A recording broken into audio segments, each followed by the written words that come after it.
Morning বন্ধুরা, আজ হলো 7 ডিসেম্বর রবিবার। করিমগঞ্জ শিলচর হাইলাকান্দি থেকে উঠে আসা আজ সকালের গুরুত্বপূর্ণ খবর। আজকের বিশেষ খবর হলো মহিলা উদ্যমিতা অভিযানের অধীনে হাইলাকান্দি ও কাছাড় জেলায় মুখ্যমন্ত্রী হেমন্ত বিশ্ব শর্মার চেক বিতরণ। পর্যাপ্ত জনসমর্থন থাকলেই শিলচরের প্রস্তাবিত এলিভেটেড করিডোর নির্মাণ করা হবে, মুখ্যমন্ত্রীর মন্তব্য। জুবিন গার্গের মৃত্যুর ঘটনা সম্পর্কে 12 ডিসেম্বর এসআইটির অভিযোগনামা দাখিল। কেন্দ্রীয় সরকার ইন্ডিগো এয়ারলাইন্স বিমান সেবার বিপর্যয় নিয়ে তদন্তের ঘোষণা এবং আসাম সরকারের 2025 থেকে 26 বর্ষের সাহিত্য পুরস্কারের জন্য হাইলাকান্দির আশুতোষ দাস ও রাতাবাড়ি সুভাষচন্দ্র সিনহা মনোনীত। এবার বিস্তারিত খবর। বিস্তারিত যাওয়ার পূর্বে আপনাদের যদি আমার ভিডিওটিকে ভালো লেগে থাকে তাহলে অবশ্যই একটি লাইক করে দেবেন এবং প্রতিদিন প্রতি মুহূর্তের তাজা খবরাখবর পেতে চ্যানেলটিকে সাবস্ক্রাইব করে রাখবেন, সঙ্গে নোটিফিকেশন বেলটি অবশ্যই ক্লিক করে রাখবেন। তবে এবার শুনুন বিস্তারিত। মহিলা ও আত্মসহায়ক গোষ্ঠীর সদস্যদের দ্বারা গ্রামীণ শিল্প গড়ে তোলার উদ্দেশ্যে মুখ্যমন্ত্রী মহিলা উদ্যমিতা অভিযানের অংশ হিসেবে মুখ্যমন্ত্রী ডক্টর হেমন্ত বিশ্ব শর্মা আজ কাছাড় ও হাইলাকান্দি জেলার মহিলাদের মধ্যে চেক বিতরণ করেছেন। হাইলাকান্দির প্রায় 18,000 মহিলাকে 10,000 টাকার প্রাথমিক পর্যায়ে চেক বিতরণ করা হয়েছে। এই উপলক্ষে হাইলাকান্দি অনুষ্ঠিত জনসভায় ডক্টর শর্মা বলেন যে এ পর্যন্ত উদ্যমিতা অভিযান প্রকল্পের আওতায় রাজ্যের 12 লক্ষ মহিলাকে 10,000 টাকা করে দেওয়া হয়েছে এবং রাজ্যের 50টি বিধানসভা এলাকায় এই প্রকল্প রূপায়ণ করে দেওয়া হয়েছে। রাজ্যের 50টি বিধানসভা এলাকায় এই প্রকল্প রূপায়ণ করা হয়েছে। মহিলারা অর্থ ভালো কাজে ব্যবহার করছেন বলেও তিনি উল্লেখ করেন। তিনি বলেন, রাজ্য সরকার আসামের 40 লক্ষ মহিলাকে লাখপতি বাউদেউ হিসেবে গড়ে তোলার লক্ষ্য হাতে নিয়েছে। ভাষণ প্রসঙ্গে ডক্টর শর্মা কেন্দ্রীয় এবং রাজ্য সরকারের বিভিন্ন জনকল্যাণমূলক প্রকল্পের কথা উল্লেখ করেন। বর্তমান রাজ্য সরকার মধ্যবিত্ত শ্রেণীর লোকেদের জন্য কাজ করে আসছে বলেও তিনি জানান। জনসাধারণের সুবিধার্থে হাইলাকান্দি সিভিল হাসপাতালে একটি MRI মেশিন বসানো হবে বলে মুখ্যমন্ত্রী উল্লেখ করেছেন। চেক বিতরণ কার্যসূচিতে অংশগ্রহণের আগে মুখ্যমন্ত্রী ডক্টর শর্মা হাইলাকান্দি পুরনো হাসপাতাল পথে ভারত কেশরী ডক্টর শ্যামাপ্রসাদ মুখার্জির একটি প্রতিমূর্তি স্থাপনের শিলান্যাস করেছেন। পরে কাছাড় জেলায় ধলাই বিধানসভা এলাকার মহিলা উদ্যমিতা অভিযানের চেক বিতরণ অনুষ্ঠানে ডক্টর শর্মা অংশগ্রহণ করেন। বড় জালাঙ্গার পাইওনিয়ার সংঘ ক্লাব মাঠে এই উপলক্ষে আয়োজিত অনুষ্ঠানে 20,099 জন হিতাধিকারীর মধ্যে চিনি চেক বিতরণ করেন। অনুষ্ঠানে বক্তব্য রাখতে গিয়ে ডক্টর শর্মা বলেন যে মহিলারা এই অর্থ ভালো কাজ বিনিময়ে করলে পরবর্তী সময়ে 50,000 টাকা করে সাহায্য প্রদান করা হবে। ধলাই বিধানসভা এলাকায় 3,000 মহিলাকে নতুন করে অরুণোদয় প্রকল্পের অন্তর্ভুক্ত করা হবে বলে তিনি ঘোষণা করেন। আগামী 1 জানুয়ারি থেকে ছাত্রীদের মতো ছাত্রদেরও আর্থিক সহায়তা প্রদান করা হবে বলে তিনি জানান।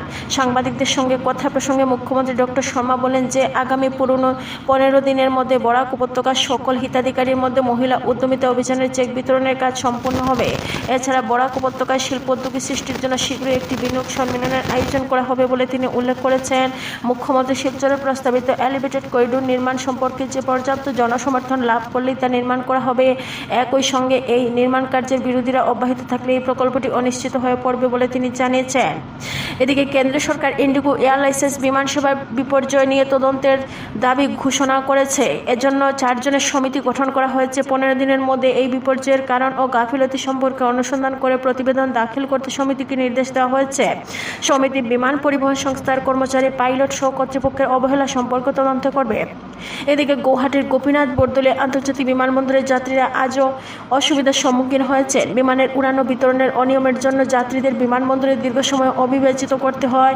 এর জন্য রাজ্যের 28 জন প্রতিভাবান খেলোয়াড় জাতীয় ব্যাডমিন্টন প্রতিযোগিতায় অংশগ্রহণ করে বঞ্চিত হয়েছেন। এদিকে সিঙ্গাপুরে জুবিন গার্গের রহস্যজনক মৃত্যুর ঘটনা সম্পর্কে আসাম পুলিশের অপরাধ অনুসন্ধান শাখার বিশেষ তদন্তকারী গোষ্ঠী আগামী 12 ডিসেম্বর আদালতে অভিযোগনামা দাখিল করবে। বিশেষ তদন্তকারী জনগোষ্ঠীর প্রধান তথা রাজ্য পুলিশের বিশেষ সঞ্চালক প্রধান মুন্না প্রসাদ গুপ্তা আজ উলুবাড়িতে থাকা CIDর কার্যালয়ে এক সাংবাদিক সম্মেলনে একথা বলেন। তিনি বলেন যে জুবিন গার্গের মৃত্যুর ঘটনা সম্পর্কে 18/2025 নম্বর একটি মামলা দায়ের করা হয়েছিল। এই মামলার তদন্ত প্রক্রিয়া প্রায় সম্পূর্ণ হওয়ার পথে বলে তিনি উল্লেখ করেন। অভিযোগনামার মাধ্যমে মামলার সব তথ্য আদালতে দাখিল করা হবে বলেও তিনি জানান। এই ঘটনা সম্পর্কে এ পর্যন্ত 7 জনকে গ্রেপ্তার করা হয়েছে এবং 30-এরও বেশি লোকের সাক্ষ্য গ্রহণ করা হয়েছে বলে তিনি জানান। সমগ্র দেশে আজ সংবিধান প্রণেতা ভারতরত্ন ডক্টর বি আর আম্বেদকরের ৭০তম মৃত্যুবার্ষিকী উপলক্ষে তার প্রতি শ্রদ্ধা নিবেদন করেছে। এই উপলক্ষে দেশ গঠনে আম্বেদকরের উল্লেখযোগ্য অবদানের উপর আলোকপাত করে বেশ কয়েকটি অনুষ্ঠানের আয়োজন করা হয়। রাষ্ট্রপতি দ্রৌপদী মুর্মু, উপরাষ্ট্রপতি সিপি রাধাকৃষ্ণন, প্রধানমন্ত্রী নরেন্দ্র মোদী, লোকসভার অধ্যক্ষ ওম বিড়লা সহ অন্যান্য বিশিষ্ট ব্যক্তিরা মহাপরিনির্বাণ দিবস উপলক্ষে আজ সংবাদ ভবন প্রাঙ্গণে ডক্টর বি আর আম্বেদকরের প্রতি পুষ্পার্ঘ্য অর্পণ করেন। এদিকে প্রধানমন্ত্রী নরেন্দ্র মোদী সামাজিক মাধ্যমে এক বার্তায় বলেন যে বাবা সাহেব আম্বেদকরের নেতৃত্বে এবং ন্যায়, সমতা তথা সংবিধান মূল্যবোধ সমূহের প্রতি তার প্রতিশ্রুতিবদ্ধতা আজও দেশের অগ্রগতির ক্ষেত্রে মূল ভিত্তি হয়ে রয়েছে। আম্বেদকরের ভবিষ্যৎ প্রজন্মকে মানবিক মর্যাদা অক্ষুণ্ণ রাখতে এবং গণতন্ত্রের ভিত সুদৃঢ় করতে অনুপ্রেরণা যোগাবে বলে তিনি মন্তব্য করেন। এদিকে কেন্দ্র সরকার কর ব্যবস্থা সবলীকরণের জন্য কাজ করছে বলে অর্থমন্ত্রী নির্মলা সীতারমণ জানিয়েছেন। নতুন দিল্লিতে আজ এক সাংবাদিক সম্মেলনে মন্ত্রী বলেন যে আয়করের স্তরসমূহকে জনসাধারণের জন্য আরও সরল, স্বচ্ছ ও সহজবুদ্ধ হওয়া উচিত। সীমা শুল্ক পরিকাঠামোর আমূল পরিবর্তন পরবর্তী বৃহৎ কাজ বলে মন্ত্রী অভিহিত করেন। শ্রীমতী সীতারমণ বলেন যে সরকার বিগত 2 বছরে সীমা শুল্কসমূহ ক্রমান্বয়ে হ্রাস করছে এবং সীমা শুল্ক ব্যবস্থা সরল করে তোলার জন্য কাজ করছে। সেই সঙ্গে তিনি বলেন যে সম্প্রতি মধ্যবিত্ত শ্রেণীর সঞ্চয়ের পরিমাণ হ্রাস পায়নি, বরং তার বিনিয়োগ করছেন। চলতি বছরের জন্য সামগ্রিক উন্নয়নের হার 7%-এরও অধিক হবে বলে অর্থমন্ত্রী দাবি করেন। এদিকে কেন্দ্র সরকার ইন্ডিগো এয়ারলাইন্স বিমান সেবায় বিপর্যয় তদন্তের ঘোষণা করেছে।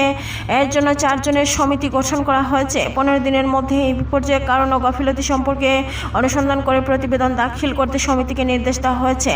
সমিতি বিমান পরিবহন সংস্থার কর্মচারী, পাইলট সহ কর্তৃপক্ষের অবহেলা সম্পর্কেও তদন্ত করবে। এদিকে গৌহাটির গোপীনাথ বরদলৈ আন্তর্জাতিক বিমানবন্দরের যাত্রীরা আজ অসুবিধার সম্মুখীন হয়েছেন। বিমানে উড়ান ও অবতরণের অনিয়মের জন্য যাত্রীদের বিমানবন্দরে দীর্ঘ সময় অবিভাজিত করতে হয়। এর জন্য রাজ্যের 8 জন প্রতিভাবান খেলোয়াড় জাতীয় ব্যাডমিন্টন প্রতিযোগিতায় অংশগ্রহণ থেকে বঞ্চিত হয়েছেন। এদিকে আসাম সরকার 2025 থেকে 26 বর্ষের জন্য সাহিত্য পুরস্কার এবং সাহিত্য পেনশন ঘোষণা করেছে। এবার হাইলাকান্দি বিশিষ্ট সাহিত্যিক আশুতোষ দাস এবং রাতাবাড়ির সুভাষচন্দ্র সিনহা মোট 10 জন সাহিত্যিককে সাহিত্য পুরস্কার ও সাহিত্যিক পেনশন প্রদান করা হয়েছে। শিক্ষামন্ত্রী ডক্টর রনজ পেগু একথা জানিয়ে রাজ্যের সাহিত্য ক্ষেত্রে তাদের অবদানের জন্য উল্লেখ করে তাদের শুভেচ্ছা জানিয়েছেন। 2025 থেকে 26 বর্ষের সাহিত্য পুরস্কার পাওয়া সাহিত্যিকদের মধ্যে রয়েছেন ফণীন্দ্র কুমার দেব চৌধুরী, ডক্টর সূর্যকান্ত হাজারিকা, কিশোরী মোহন দাস, অর্পণা কোয়ার, গুরমাল সিংহ, সুবর্ণা শইকিয়া প্রমুখ। উল্লেখ্য, হাইলাকান্দি শহরে অবসরপ্রাপ্ত স্কুল শিক্ষক এবং কবি, লেখক, নাট্যকার আশুতোষ দাস বিগত শতকের 70-এর দশক থেকে বঞ্চিত সাহিত্য চর্চা করে চলেছেন। তার লেখা কবিতা, গল্প ইংরেজি, হিন্দি, অসমিয়া ছাড়াও অন্যান্য প্রতিবেশী ভাষায় অনুদিত হয়েছে। শিলচর আকাশবাণী কেন্দ্র থেকে তার লেখা নাটক শ্রেষ্ঠ পুরস্কার লাভ করে। অসমের প্রধান বিনোদনমূলক কাহিনী, চিত্র প্রদর্শনীর কাহিনী এবং সঙ্গীতের তিনি রচয়িতা। এছাড়া সাহিত্যের বিভিন্ন ক্ষেত্রে তিনি অনবদ্য অবদান করেছেন। এদিকে অসামরিক বিমান পরিবহন মন্ত্রী রামমোহন নাইডু বলেছেন যে ইন্ডিগো বিমানসমূহ দেরি করে যাতায়াত এবং বাতিলের জন্য সৃষ্টি হওয়া সমস্যার কিছুটা উন্নতি হয়েছে। বিমানবন্দর সমূহে যাত্রীদের আজ থেকে অধিক সময় অপেক্ষা করতে হবে না বলে তিনি আশা প্রকাশ করেন। শ্রী নাইডু বলেন যে সরকার প্রথমে বিমানবন্দরগুলি থেকে থাকা যাত্রী ভিড় হ্রাস করার উপর গুরুত্ব দিচ্ছে এবং এক্ষেত্রে সরকার সংশ্লিষ্ট সব পক্ষের সঙ্গে সক্রিয়ভাবে কাজ করছে। তিনি আরও বলেন যে অসামরিক বিমান পরিবহন মন্ত্রণালয় শিশু, মেয়েদের, প্রবীণ নাগরিক ও দিব্যাঙ্গদের প্রাথমিক গুরুত্ব দিতে বিমানবন্দর কর্তৃপক্ষ সহ বিমান সংস্থাসমূহকে নির্দেশ দিয়েছেন। এদিকে শ্রীভূমি জেলার রাতাবাড়ি থানার অন্তর্গত 5ডালি গ্রামের অবসরপ্রাপ্ত শিক্ষক ও লেখক সুভাষচন্দ্র সিনহা এ পর্যন্ত 60টি বই রচনা করেছেন। তার প্রকাশিত বইয়ের তালিকায় জীবনমূলক গ্রন্থের সংখ্যা বেশি। সাহিত্যদের পুরস্কারের জন্য 50,000 টাকা করে প্রদান করা হবে। এদিকে সাহিত্য পেনশন লাভ করা সাহিত্যদের মাসিক 8,000 টাকা করে পেনশন প্রদান করা হবে।